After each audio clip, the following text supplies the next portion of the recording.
Welcome to Hiraeth, the home of modern Welsh politics. It is often said that people should not talk about politics or religion, and given we have spent the last 14 months breaking the first rule, it's about time that we got around to breaking the second. Tonight, we examine the church in Wales, its future and its recent past, whilst also asking the question about what the relationship between religion and politics is, as well as the relationship between church and nation. Joining me and Rich tonight is Theo Davis-Lewis, Chief Political Commentator at The National and friend of the podcast. Hello, Theo. Hello. And we've got the Reverend Aled Edwards, Chief Executive of Cytyn, which is an organisation that brings different churches and religious traditions together in Wales. Hello, Aled. Hi, good to be with you. Thank you very much for joining us.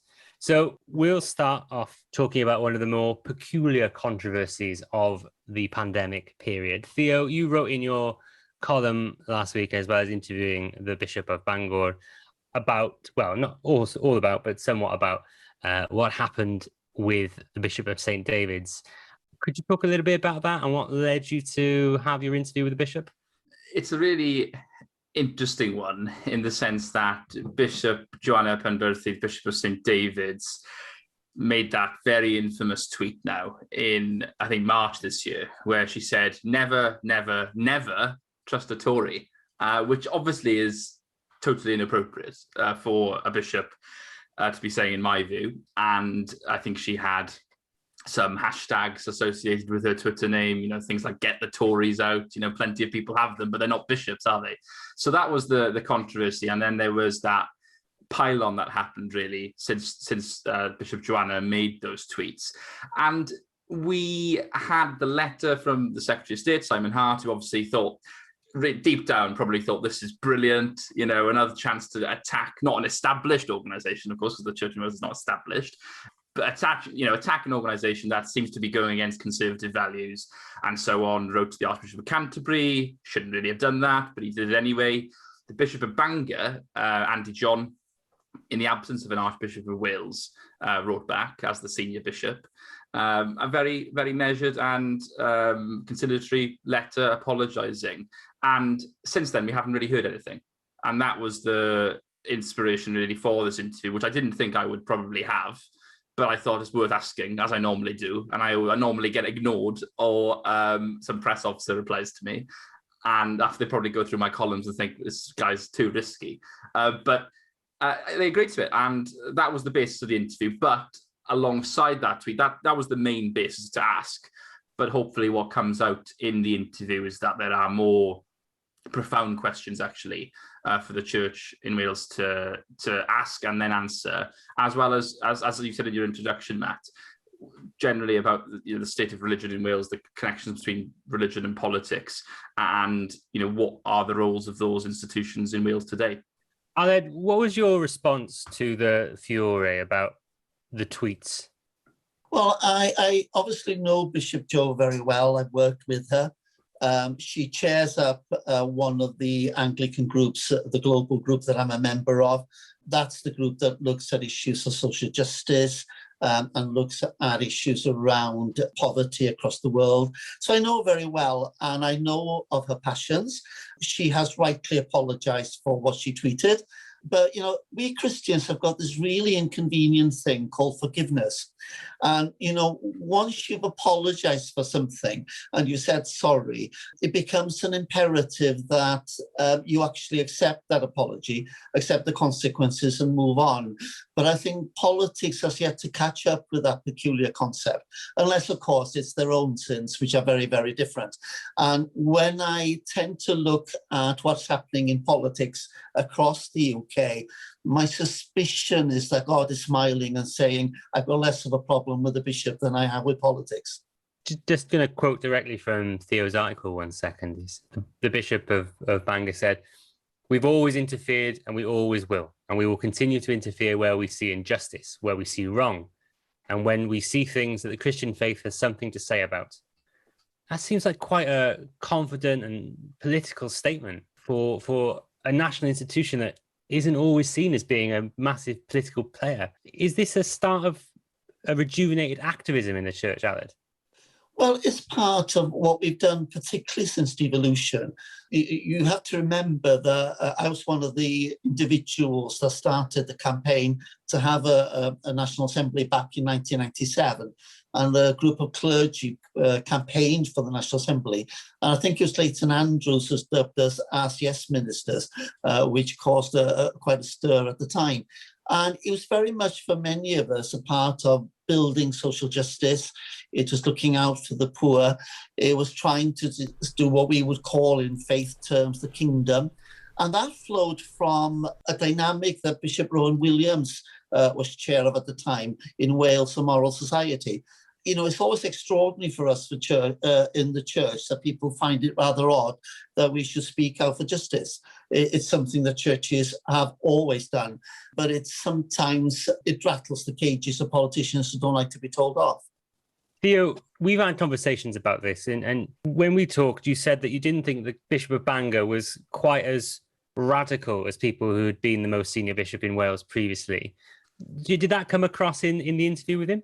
Well, I think there's 2 points. You know, first of all, I completely agree with Aled's comment about apologising and saying sorry, because on the politician point, politicians now, when they say sorry, it means something totally different to what it meant 20 years ago. And actually, lots of the things that happen in politics today wouldn't have happened 20 years ago without them resigning. So that's the first point. And actually, to go back to your point, Matt, about maybe a new kind of political activism from the church, I think of Bishop Andy like a political figure. And Justin Welby, I saw an interview he gave to GQ, I think it was about a year ago now, and he has to behave politically to negotiate and to mediate with people that he doesn't like dealing with. So there's that very fine line. He's not necessarily a political figure with a capital P. To your question, Matt, on Bishop Andy, I think he is probably, the sense I had, was a bishop that recognised the times that he was in. So Barry Morgan is obviously the famous example of, you know, radical bishop archbishop who was speaking out on devolution, you know, chairing pro-devolution groups. That was the big question, the big picture issue that Andy John, I think, would be happy for the church to speak out on. But there's a very, very fine line then on the smaller political issues, you know, getting involved in party politics. I think Bishop Andy talked about as well, which is what Bishop Joanna seemed to be getting involved with when she said never trust a Tory. That's what the church has to stay away from, because otherwise you become a partisan pressure group in some sense. But I think for me, and I want to make clear to the listeners as well, if you read the interview and the column, it's probably my 2 most positive articles I've ever written, because you go through all my archives, they're absolutely depressing. Whatever you read, it's something's gone wrong here. This is not good enough. Welsh politics is terrible. These are really positive articles, and I don't really describe myself as a Christian. I mean, for all my sins, but I'm happy to be positive about something if it's warranted, and I like to be fair.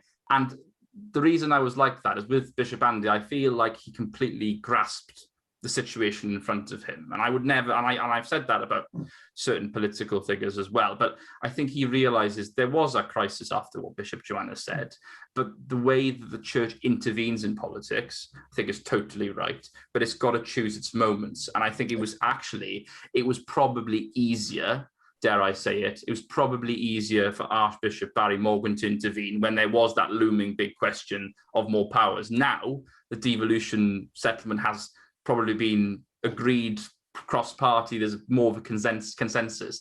And now there are more nuanced issues that you need to be very considered about. Pick your moments because of the climate that we're in. If you say one wrong thing, there's a huge vitriolic pile-on, like that's happened to Bishop Joanna, and that has wider reputational damage. So I think Bishop Andy gets that, and I think that was a very positive thing for the church and its followers.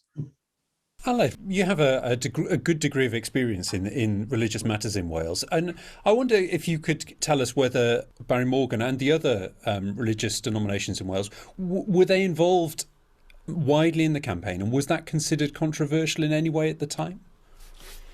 I guess some people who wanted us to vote no found it uncomfortable. I don't think there was a concerted Christian no campaign, but I think certainly those of us who felt passionately that we wanted to be part of that evolving embryonic social partnership with Welsh politics that could do things that were not possible before.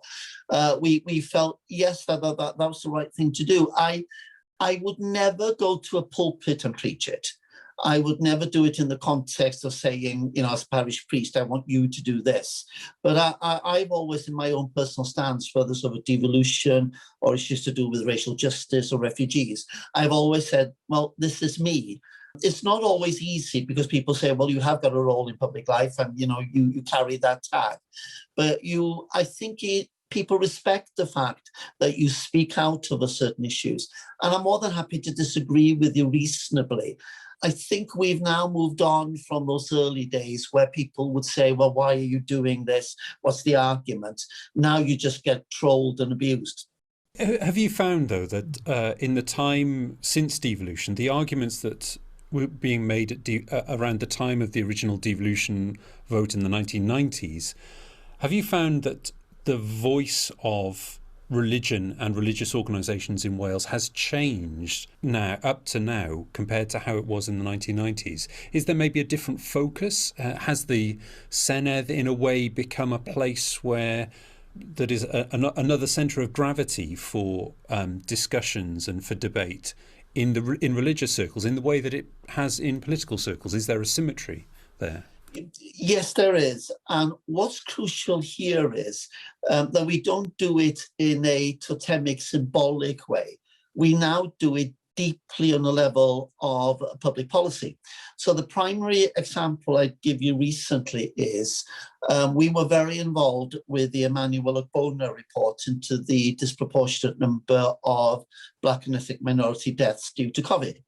And there were very strong comments there of Welsh Government in terms of institutional racism and institutions failing individuals, and we said so.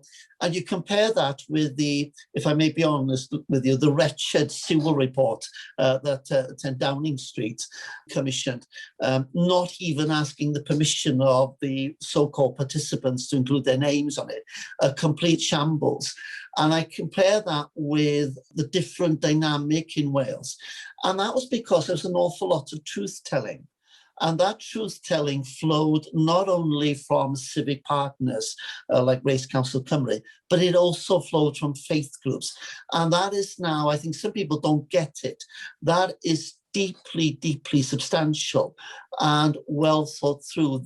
The other case I'd want to highlight with you is it was the churches that started the concept of Wales being a nation of sanctuary.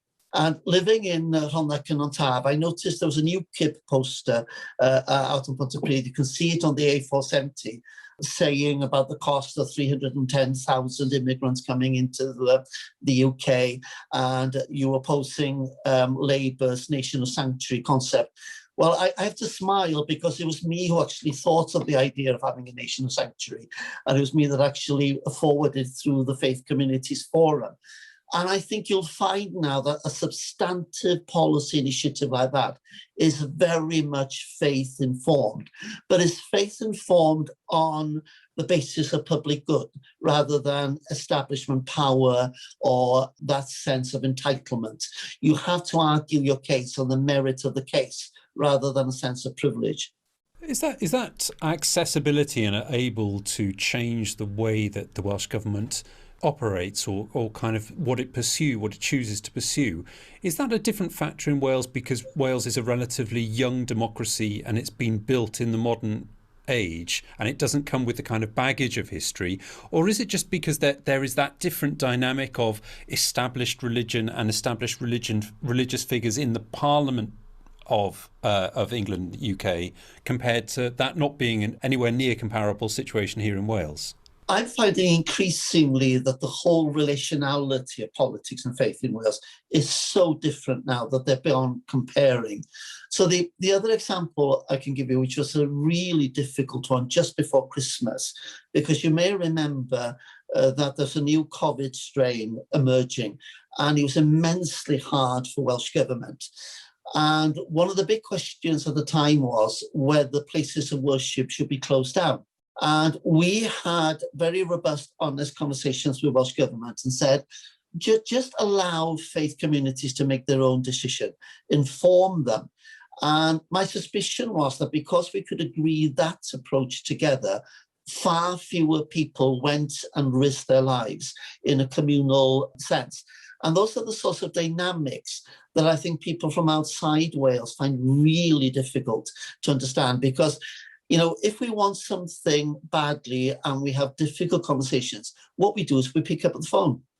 So how, Theo, and I suppose this is a question to both of you, how do you think that dynamic is different than in Wales as opposed to England? Theo, you've got some experience of how the policy-making process works in a Westminster context. Do you think that there is that open and transparent relationship between faith and faith and party political organisations in England as there is in Wales? Well, I think one thing to understand as well is that there aren't, I mean, to your point, I think Richard made, is that we are a relatively new democracy, and we do have national institutions now. We have national think tanks, we have national politics podcasts like the one here today.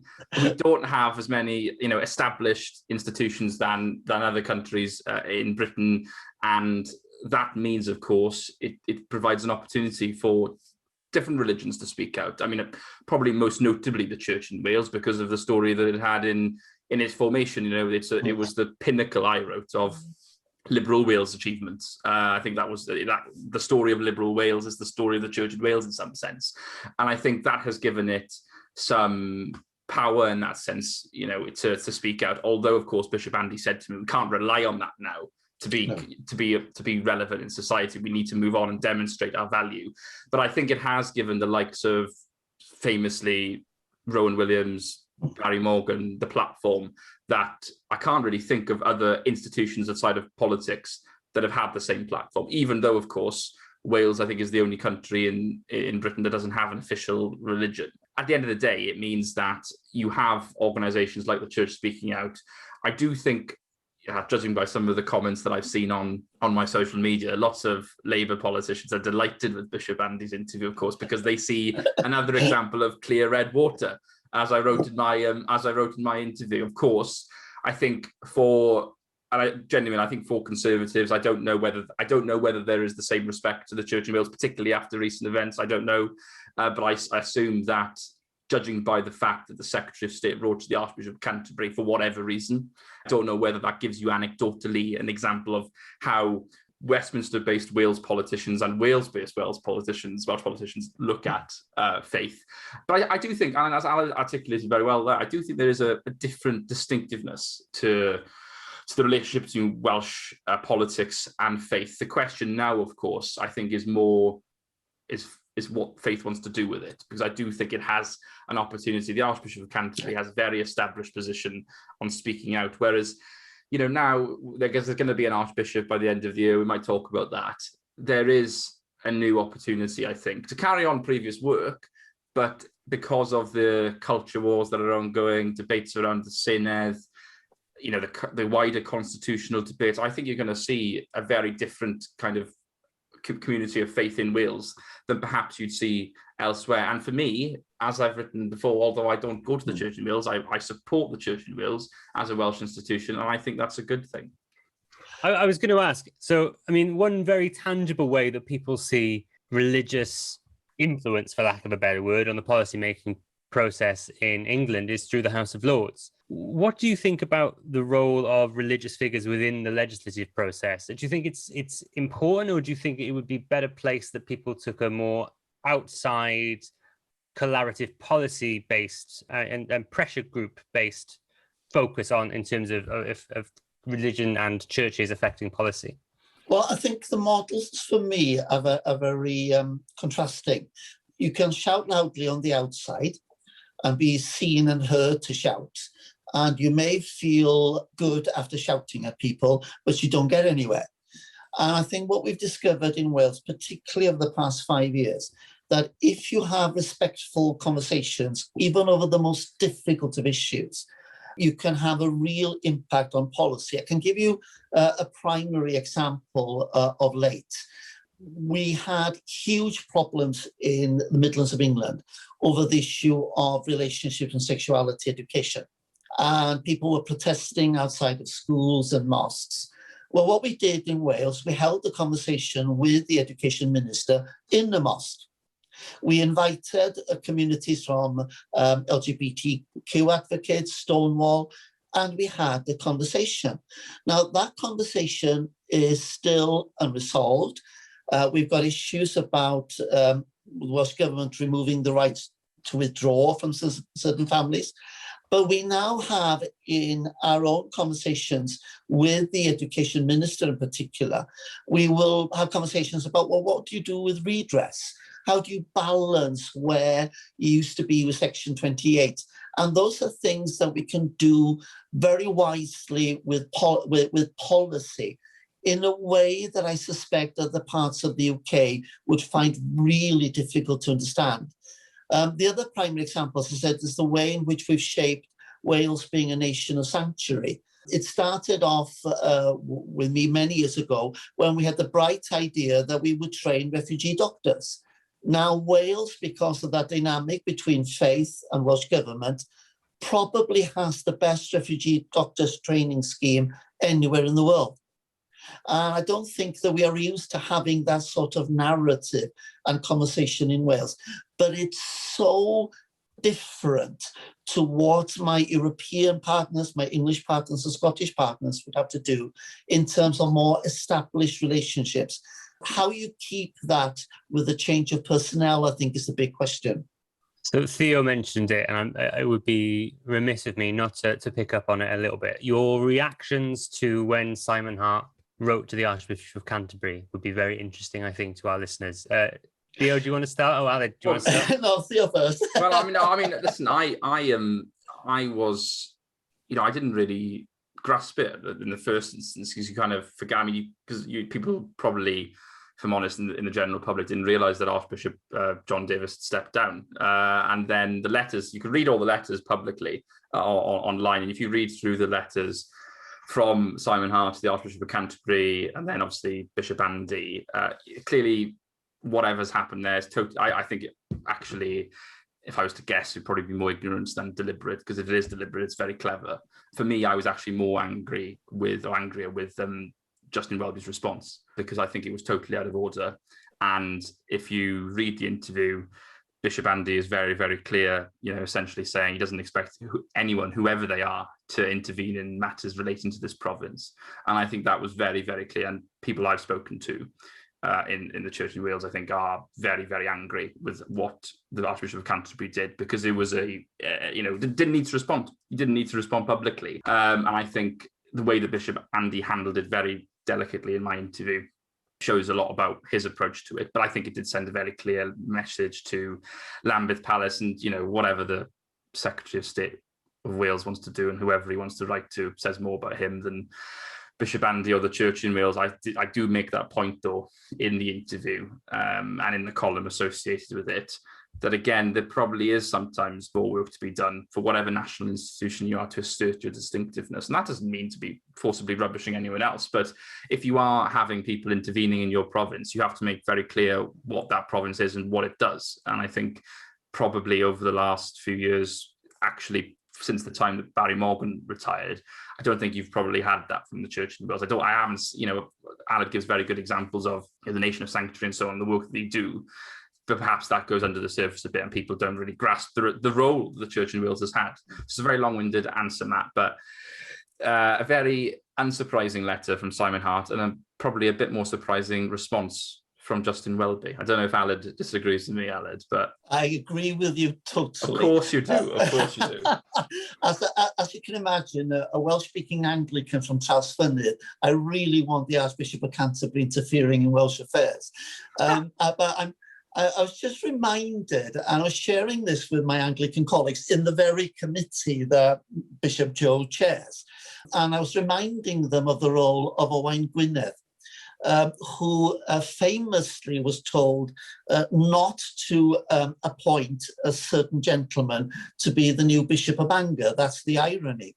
And I think it's Arthur of Bardsey. And Owain Gwynedd wrote back to the Archbishop of Canterbury and tell him, it's my business, leave it alone.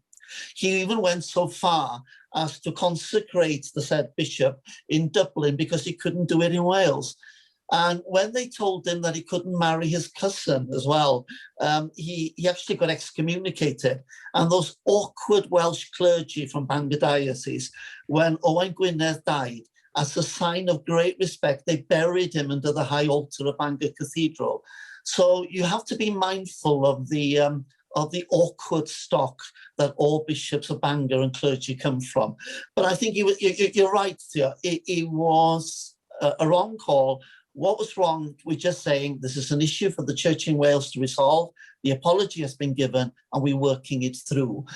We as Anglicans will deal with it in our own polite way. But I don't think it went down well. Just to pull the thread a little bit on the way that Theo described that, is that it was likely more ignorance than it was an intentional intervention.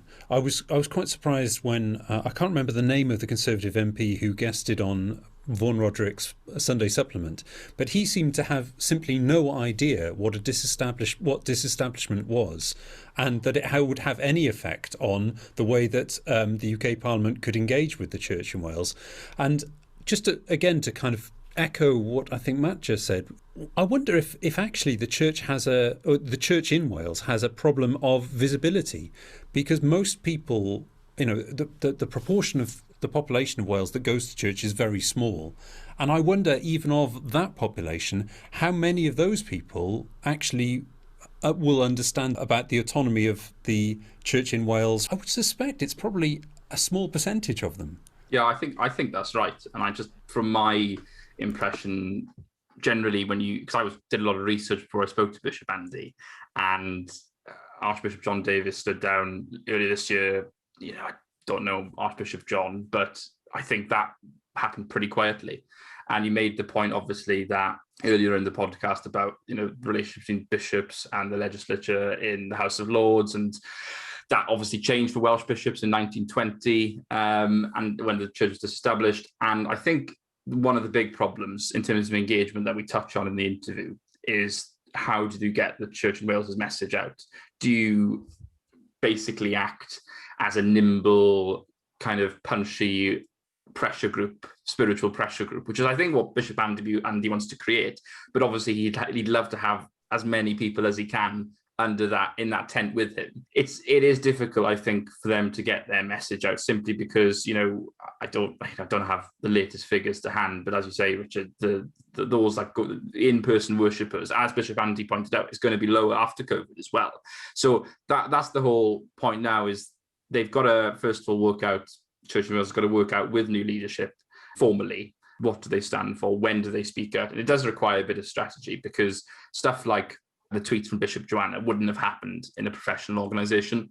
Things like that would not happen. And I think we've seen it similarly, obviously on a different scale, with Yes Cymru and things, that organisations that are, might be very well known or well established, but they can collapse very quickly and crisis can come if they don't have the measures in place. And this is more of a kind of a business strategy, political point, that, you need to police a bit better what things are happening, work out a strategy. But how you engage with them, I think that takes a lot of coherent thought. It does require, obviously, speaking out on issues, but Anna's given a few good examples of what the Church in Wales and other religious institutions do.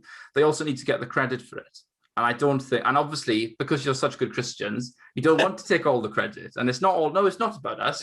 This is the work of Jesus Christ. It needs to be, Bishop Andy, have done this, and this is great work and shows the value of the church and so on.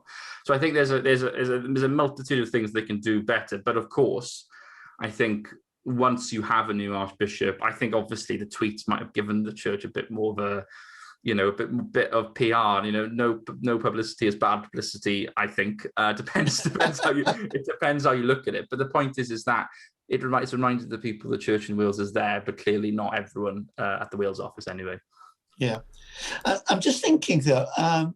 This is an interesting one in terms of perception. To be perfectly candid with you, I've operated in the past 20 years with devolution with a thought in my head of saying, for God's sake, don't be noticed.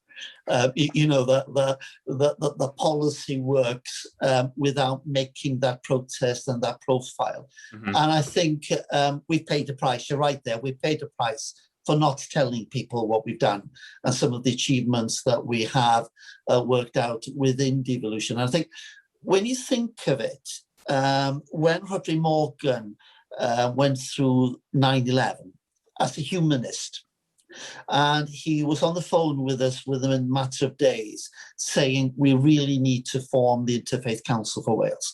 And that now is that well-advanced body, the Faith Communities Forum.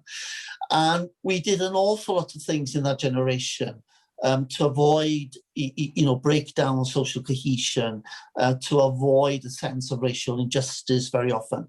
And we did it quietly. And for me, it was always a major achievement when harm was avoided. So the classical example is that we've not had those quarrels, as in the Midlands of England, because we've done the talking. But I think you raised a very good point here about when we move on to the next generation and where those people, myself and others included, who were there right at the beginning are no longer there, then you have to turn away from relationality to institutions, to processes, and to a sense of achievement and recording those achievements. And I think probably post-COVID, we'll have to think seriously about that. Because my feeling is when COVID and the COVID period is thought through and investigated in Wales, we'll find that we could have done a lot better at certain times, but also at other times we may have saved hundreds of lives.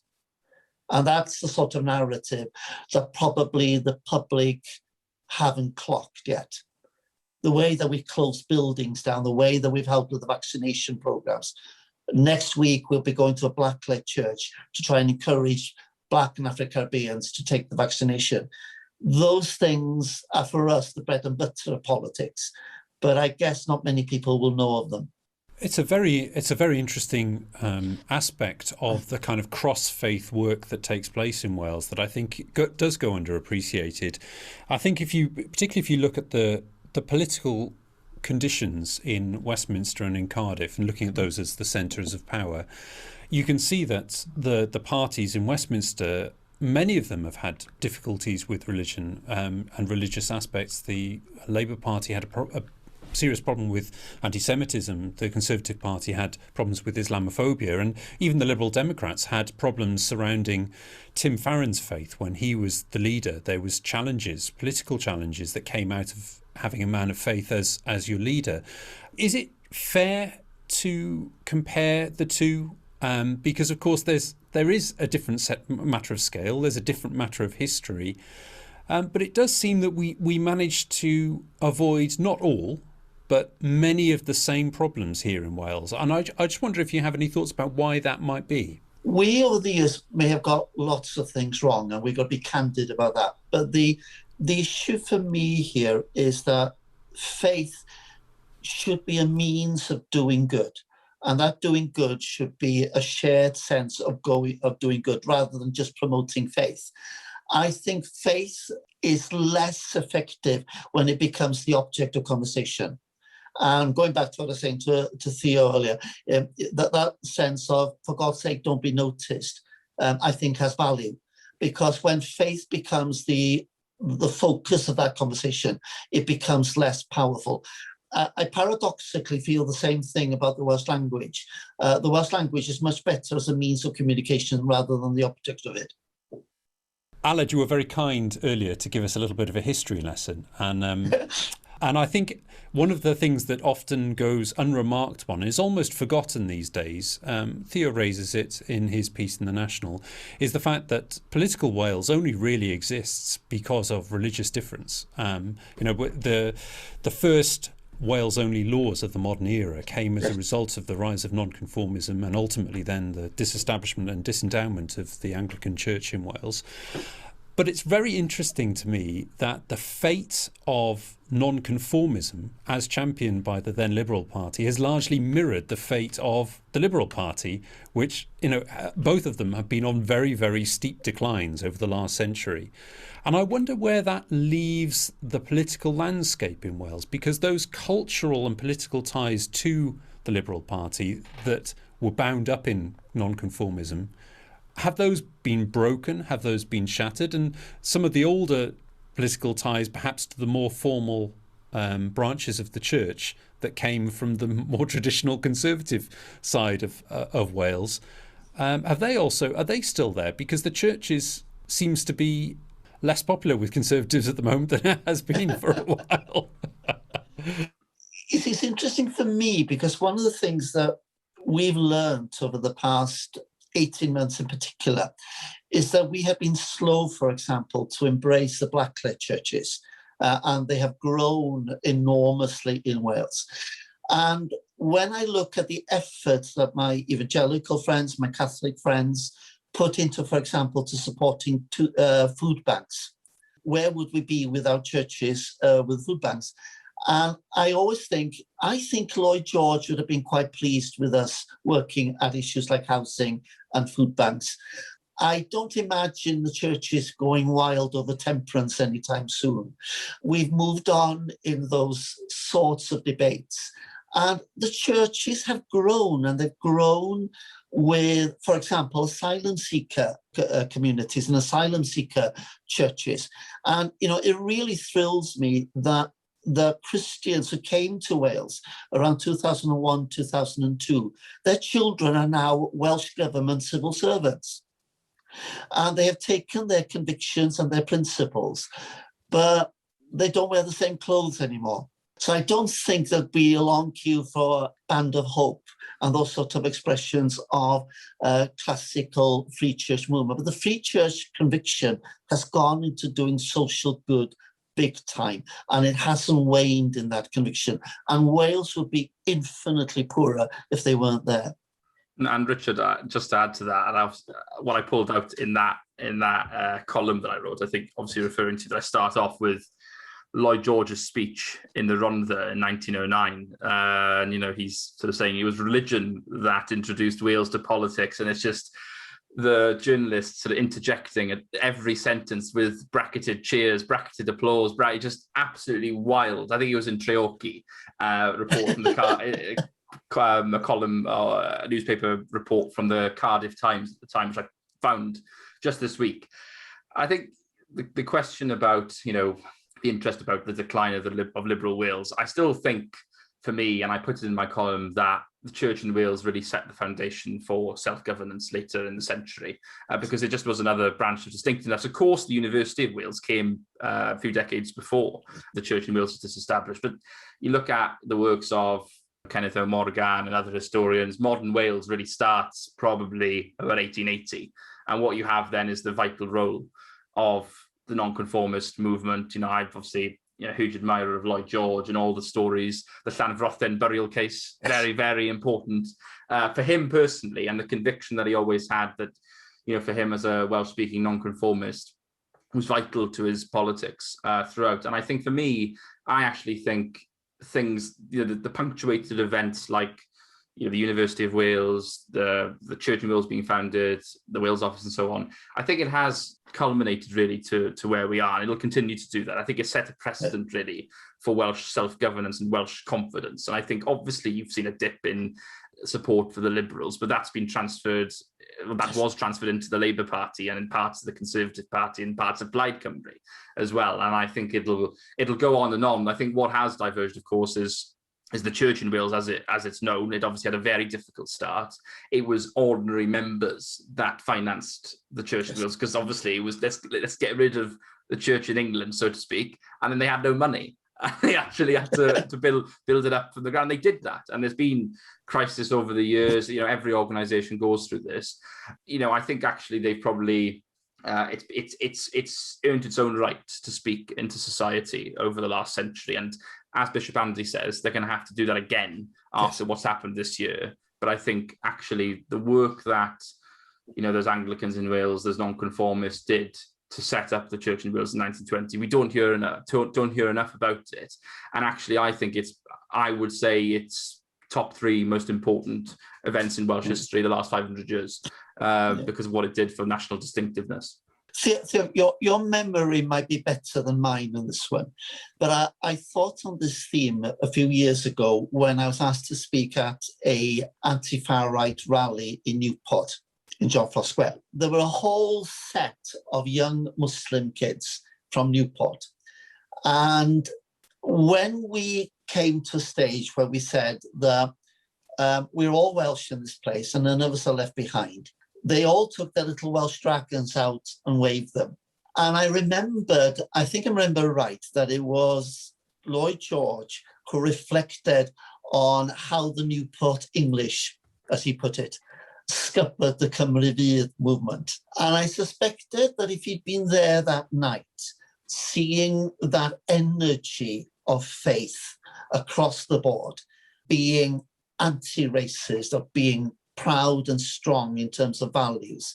And many of those BME children now going to newly formed Welsh medium schools in the Newport area.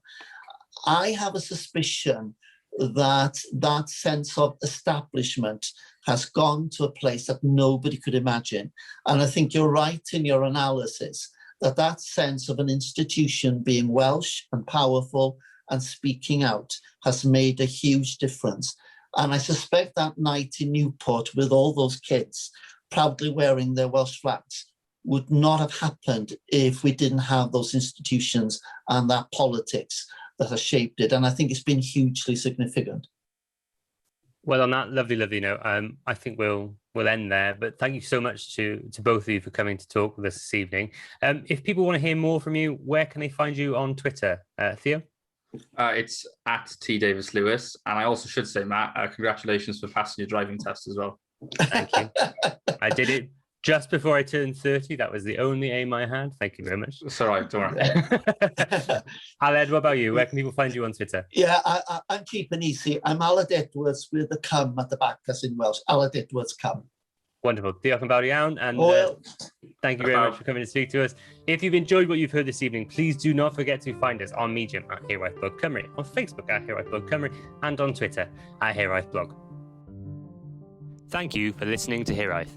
If you like what you heard, please don't forget to subscribe, rate, and review.